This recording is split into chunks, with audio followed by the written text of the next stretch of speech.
Right, let's talk about technique. Those I coach know I'm pretty strong on technique, particularly with swimming. But yeah, the title of this is 1000 hours proprioception and plateaus, all combined into why we actually need to really focus on technique. Bottom line is, particularly running and swimming, they are technique and efficiency sports. They're aerobic. It's not about how fast we can go, and everything is in the aerobic zone, particularly when you get past the Olympic distance. But even the Olympic distance, your 1 hour limit is where you go anaerobic. Anything over that, you've got to be aerobic. So technique comes to the front. It's less about strength and power, more around efficiency, technique, and making sure we're actually efficient in what we do. Now, have you ever watched a really good runner or swimmer?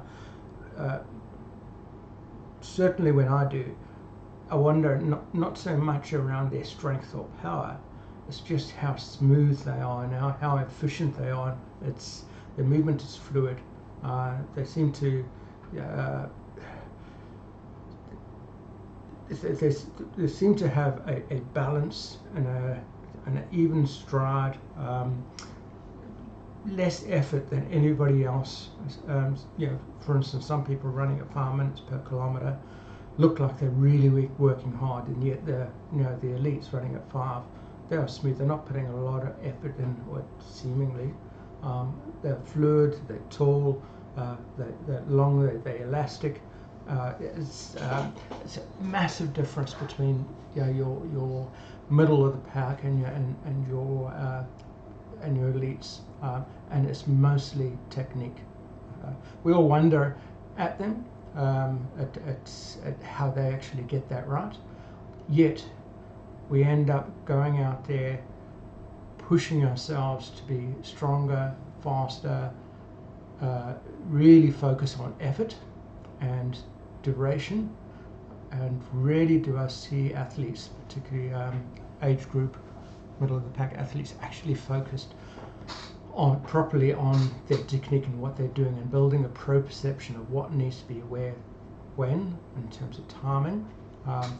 And yet we actually have so much feedback available to us.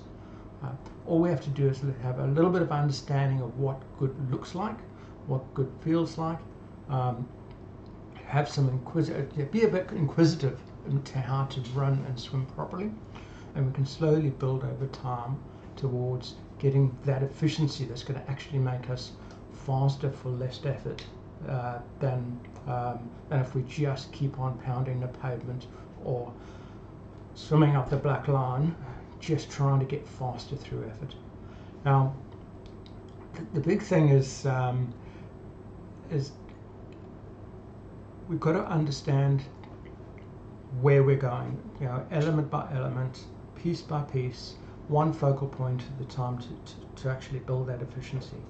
Now, if you look at drawing or any of the arts, whether it be drawing, dancing, it takes about 300 hours to become reasonably competent at those. Now, 300 hours is a reasonable amount of time, but building knowledge, proprioception, understanding, that's how long it takes. Now, with dancing and drawing, we get immediate feedback on rhythm. We can actually, we can compare ourselves to others. We can feel the rhythm. In drawing, we get the immediate feedback of what it looks like. Playing an instrument is the sound that gives us feedback. And that's important, to actually take that feedback, understand it, build on it, improve, and move forward. Now, 300 hours become generally most people will take about 300 hours of practice to become a reasonable drawer, become reasonable at playing an instrument. When we take that to swimming and running, the concept's the same. It's still a learning process. It's still an understanding of what we're doing, but we need the feedback mechanisms to know where we're going wrong, and what we need to improve, an understanding of the art of running, or the art of swimming, to be able to get that right. We all have phones nowadays with cameras that can give us feedback. We've got metrics from our Garmin's around, ground contact time, cadence, stroke rates in the pool. Once we start understanding what those metrics mean, once we start looking at the videos and compare ourselves to others, we can start building that structure. Now, it takes 300 hours to become competent. It takes around about 1,000 hours on average to become good. And then it takes 10,000 hours to hit mastery. Now, if we look at our swimming, if we're swimming 3 times a week for an hour, that's 3 hours. So it's going to take 100 weeks. That's 2 years to become competent. Now, I've got evidence from people I've coached who've come in really poor swimmers. I'm sure they don't mind me referencing, but Malcolm Wesner and Greg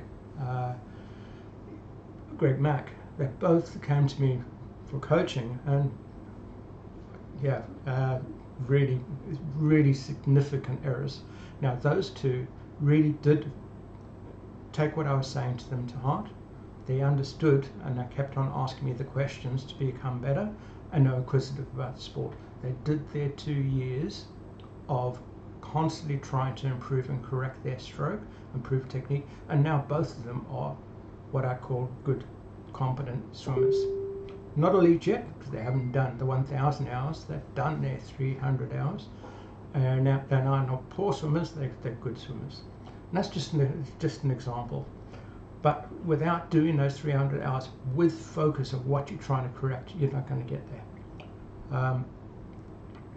Technique is so important. It's not just speed. It's not just saving, being efficient. It's also takes away the injury, changing those biomechanics to what the body should be doing, rather than actually fighting resistance and causing injury to ourselves. And with swimming, it's that arm recovery and the shoulder, getting that right. And running, it's the heel strike, that's G-force going through all your joints and your ligaments that are going to cause issues. So constantly improving is really going to see the results, not just in the amount you can train, but the efficiency as well.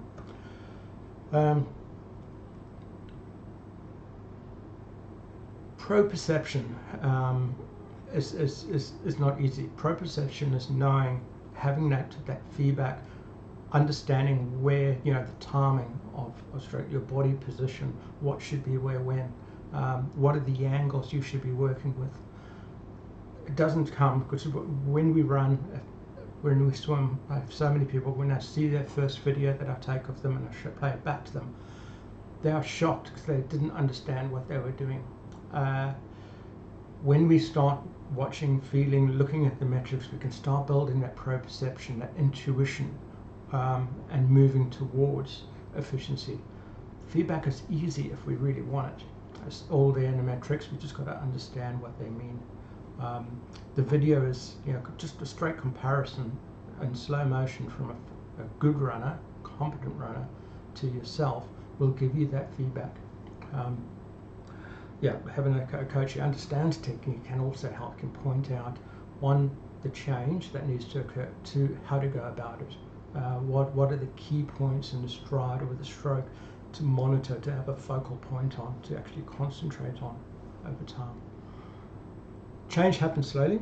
But you need to be focusing on one thing at a particular moment of time. If you focus on 3, it doesn't happen. It really does slow down the process.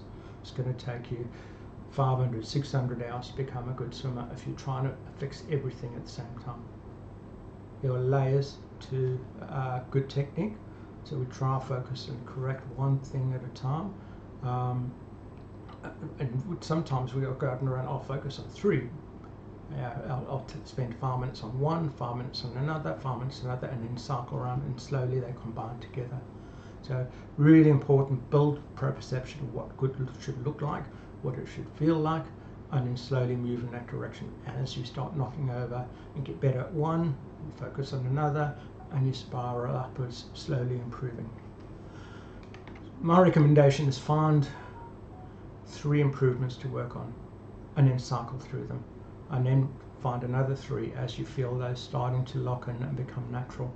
For instance, with running, I get there's certain metrics that I watch. Is one, what I look like, and what are the key changes I'm trying to make at a time.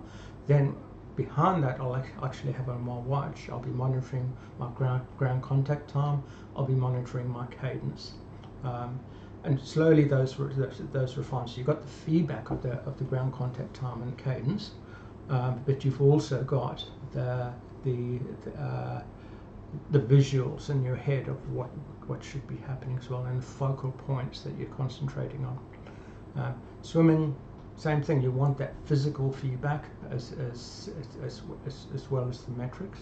Like the good old paddle head. Put a paddle on your head while you're swimming forward, so you can't lift because it will fly off. That's a physical feedback mechanism.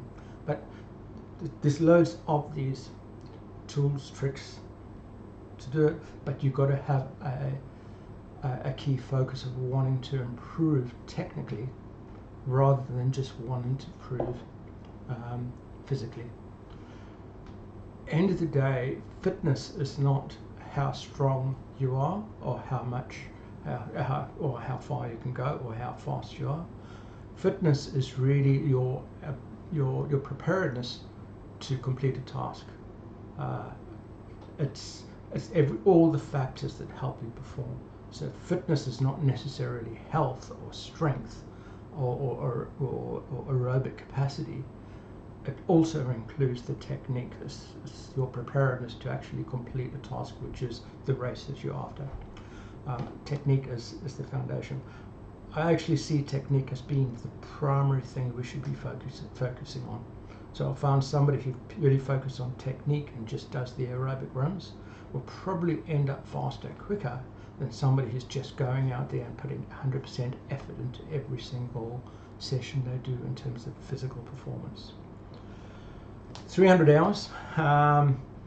As I said, 3 hours a week in the swim. It's going to take you 2 years. You can accelerate it. Some people have the ability to build proprioception a lot quicker and can be quicker.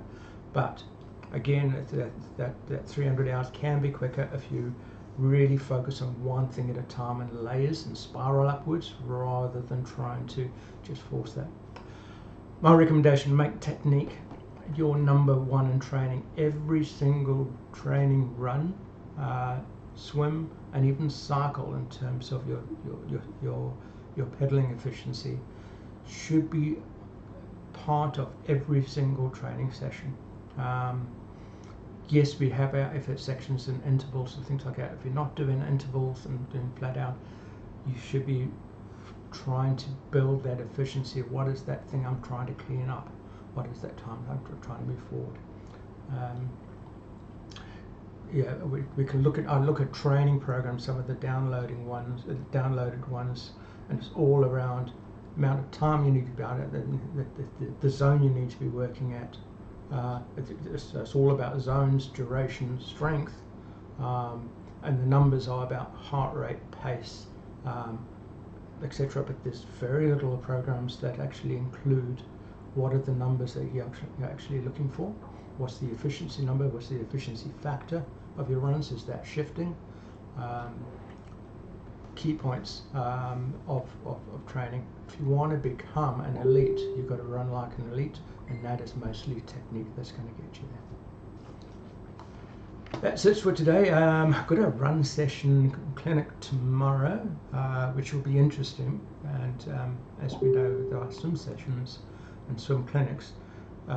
Most of the benefits all my clients are getting is through technique, and then just having that consistent program through the zones to actually build forward. But the key is technique. I love it or hate it. It's the way we need to go.